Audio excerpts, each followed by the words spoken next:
15เสาโอ้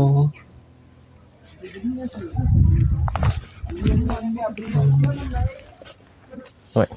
สีทางเฮาเด้ไปเลยนะ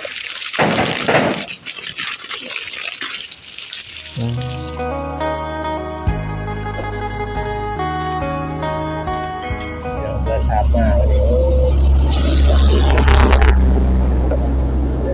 รถใหญ่แลนมาทางบ้านหวยดำพี่น้องเอ้ยมาทางบ้านไอ้บ่อตูนอีกพี่น้องเอ้ยก็บ่ได้อัดคลิปหลายมื้อเติบพี่น้อง 2-3 มื้อนะบ่ฮู้ว่าสิไปทางใดพี่น้องเอ้ยทางบ่อสายก็หลังจากที่มาจากทำโหดพระก็แบบว่าเพลียแห้งพี่น้องจนลุกก็สิบ่ได้พี่น้องเพลียสะโพดพระมืดคืนสอดแจ้งวันนี้ก็เลยตื่น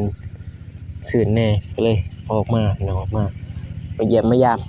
เฮือนใหม่ของอ้ายเบาตูนพี่น้องอ๋อก่อนอื่นก็กราบทักทายสบายดีเด้อพ่อแม่พี่น้องเบิดสุขสุขคนพี่น้องก็มาทางไอ้เบาตูนนี่พี่น้องฝรั่งราศีมากนะอ้ายเบาตูนพี่น้องเป็นอ้ายเพิ่นลงคลิปว่าเจาะน้ำเจาะอันนั้นบ่พี่น้องเอ้ยไปนี่ก็จะเป็นทางเขาบ้านน้องบ้องพี่น้องนี่เป็นทางเขาบ้านเบาตูนเดี๋ยวนี่ก็มาจากพุ่นแหละท่าแต้งพี่น้องไปเดี๋ยวไปหาทางร้านเบาตูนพุ่นแหละพี่น้องไปพอกันอยู่ทางเขื่อนเบาตูนได้เด้อพี่น้องเด้อ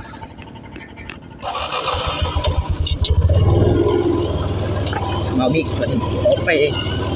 มาก่อนแล้วมาถาเพื่อนเบาตูน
เพราะว่าเสร็จสมบูรณ์แล้วไว้เติม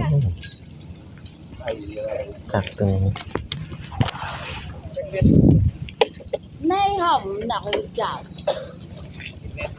ไม่จับที่ห้องเนี่ยเนี่ยบ้านห้องได้แล้วอยู่นี่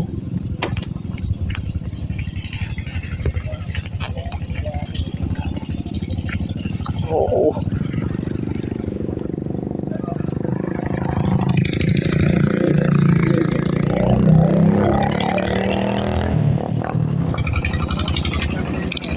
ด้วยเนี่ยแหลวแล้วจักเลย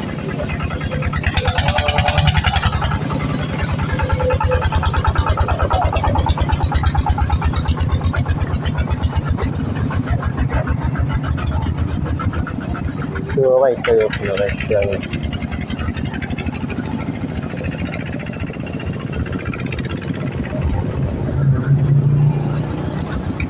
รื่องเหยาะน้ำไข่บ่ตูน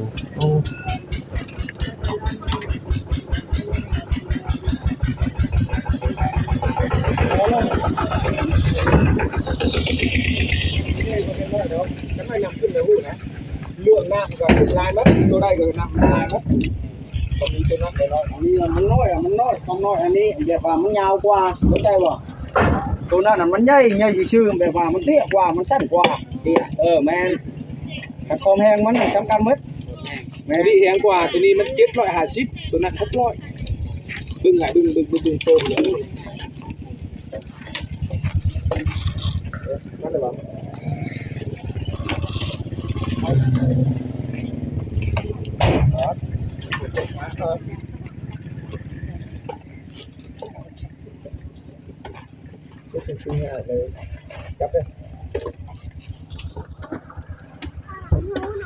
ใหญ่ดีเนาะ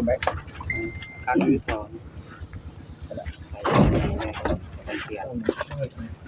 ใส่เก็บบ่ ไหนดีนะ ไปทางใดบ่มันเนี่ย เลยยังบ่ฮู้ไปทางใดอีก นี่ก็ไปใส่ข้างใน แล้วล่ะบ่นี่ มีมันแล้วเด้อ จักมือเลยจักมือเลย เฮ็ดชาหมดแหละ มือเดียวเลย หินมันออกมันทึกบ่น้ำลายบ่น้ำแห้งเจ้าเข้าใจบ่หินมันเหี่ยใส่ก็เลยหินมันเหี่ยใส่มันย้ายออกมันแนวนั้นมันเจอทึกบ่น้ำใหญ่นะบ่ใส่น้ำมันเหี่ยออก เท่าไหร่นี่ขาเจาะนี่เท่าไหร่นี่18มือเดียวอ่ะไว้เถอะ Cái này cái cho lần ก็ท้ายแล้วสิเป็นหยัง เอาขึ้นแล้วเด้เอาแตกขึ้นหมดเลย โอ้บานใหม่ยังบ่ทันได้ไปย่อเลยนี่มาบ่ทันมื้อนั้นโอ้โหจักเซาเด้พี่น้อง18บ่บานใหม่เบาตูน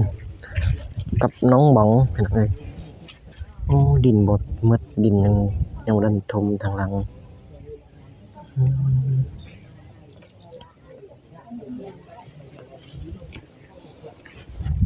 กวางนี่4 เมตรโอ้บักใหญ่ๆแต่ว่าทางหน้าข้างละหาเสา15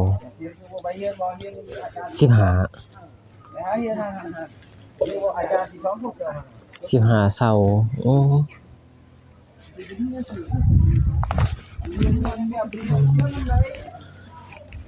เจาะน้ำกับมื้อนี้มื้อเดียวเพิ่นเรียบร้อย18 ล้านหน้ายังว่าเสานี่หน้า15สูงระดับ5 เมตรเหมือนกัน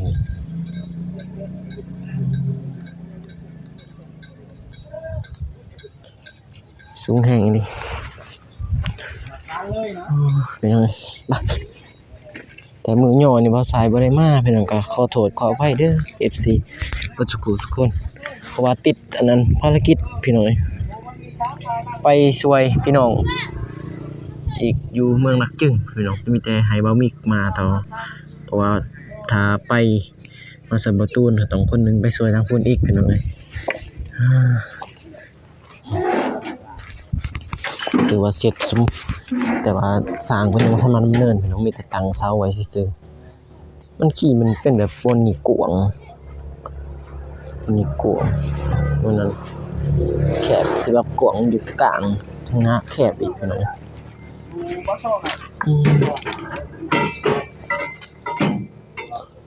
โอ้นี่มันสูงเลยตั้งสูงเพราะมันขุดบ่ได้ตามเบิ่ง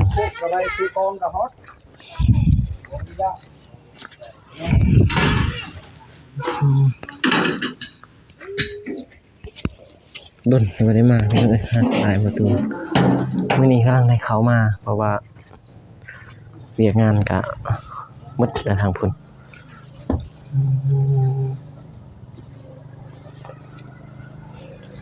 เจาะน้ำ ไปดีเด้อบ่มี โดยสบายดีเด้อสบายดีเด้อบ่ ถึงให้มาล้นบ่ กะล้นเติบแล้ว ไหวเนาะหมูเจาะหนามมือเดียว เครื่องนี้คือสิแห้งเนาะเครื่องเจาะโดยเฉพาะแล้วเนาะแบบบ่ได้หยุกได้หยังเลย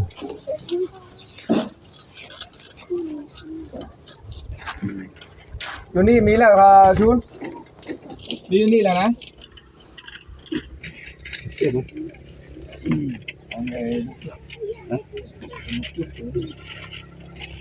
ปัดอยู่นี่แล้ว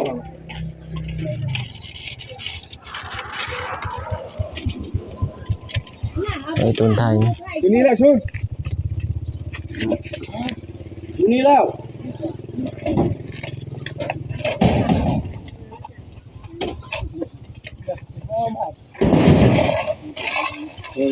มาทานก็เขาบ่ใช้จักเทื่อนี่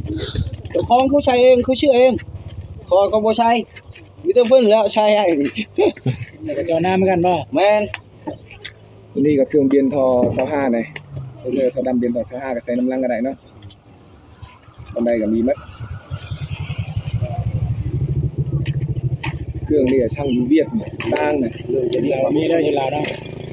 เรื่องจะเรียกบ่มีจะเรียกคือป่ะลองนับเลยนะใครก็นับลองชิบปุ้ยเยอะเลยแล้วใครก็พูดแล้วเรียน3 เมตรทำกันโต๊ะ2-3 เมตรของเกาหลีโอเค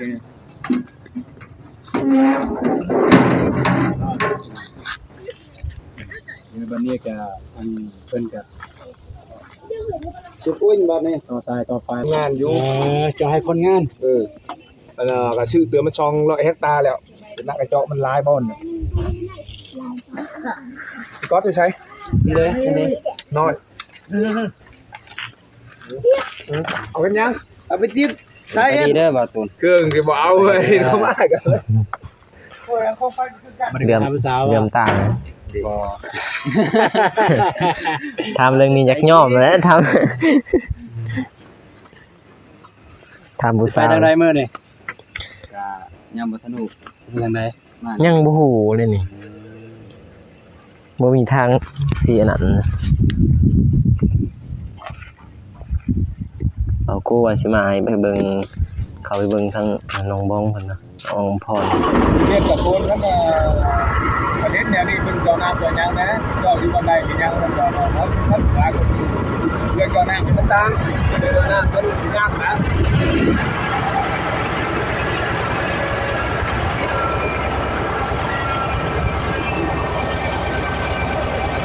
ลอกแล้วบ่หนามยังลอกเลยหนามยังไม่ยังก็ว่าหนามลอกเลยนี่แล้วก็มาสิลอง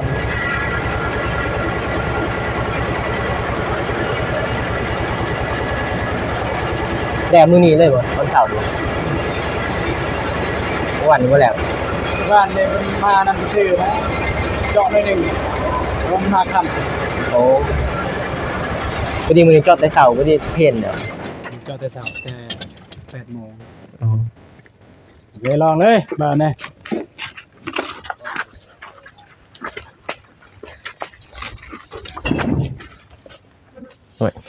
สีทั้งเฮาเลยไปเลยนะ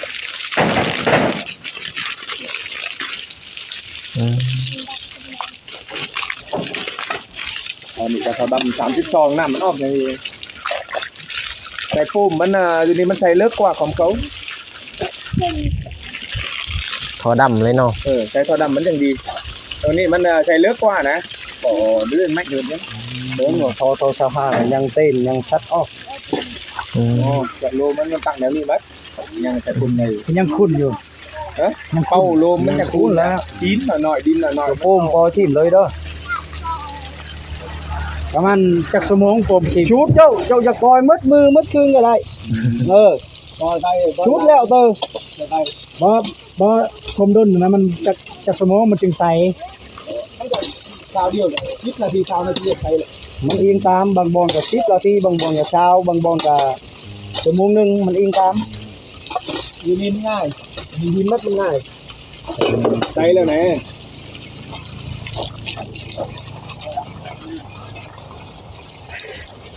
เปิดจัก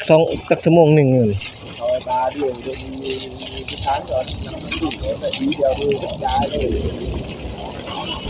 เดี๋ยวเอาเดี๋ยวยังเดี๋ยว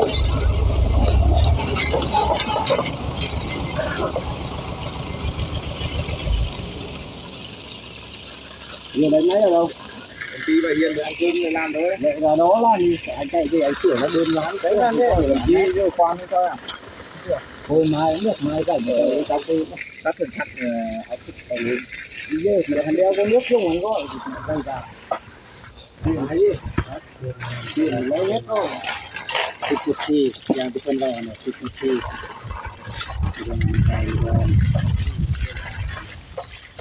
phần tay được kinh này nơi đó mẹ chơi một tay chứ mấy đứa em được chưa đây thì đó có thể đó đồ của con nữ là cắt riêng đồ em cắt riêng đây hả trong đó có mất em อีกร้อย sao cũng phải kiên มามือแล้วเลยเขามา nhưng mà thân tóc họ nó tính là quạt đấy có tí rằng là để mà đến một bài hiện sẽ thử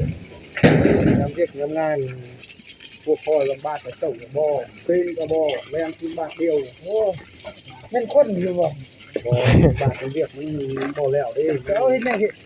này hiện tại thì mình dọn hay là cái tên đấy thì hết cáiมันยังบ่ยอกสบายดีทำไว้บ่เฮ็ดนะยอกที่พายฮะยอกไปเลยที่พายกิน4 เมตรเอา4 เมตรเลยเอาต่อไฟตัดง่ายกว่าเอาเลื่อยตัดไหนเอาเครื่องมาต่อมันเนี่ยเรียกบ่ใช้มือเลยโอเคเฮ้ยอะไรเนี่ยเอา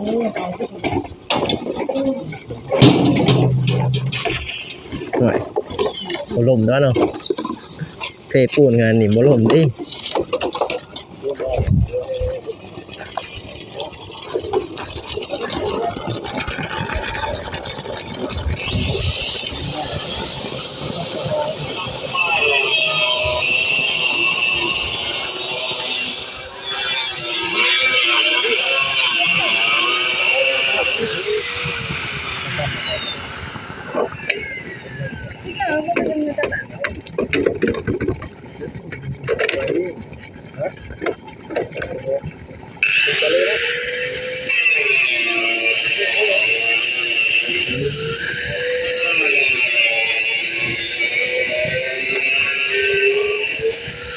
อ้เรียบร้อยพี่น้องท่อมันก็ตักทิ่มเลยไปจักเป็นเศษยังเลย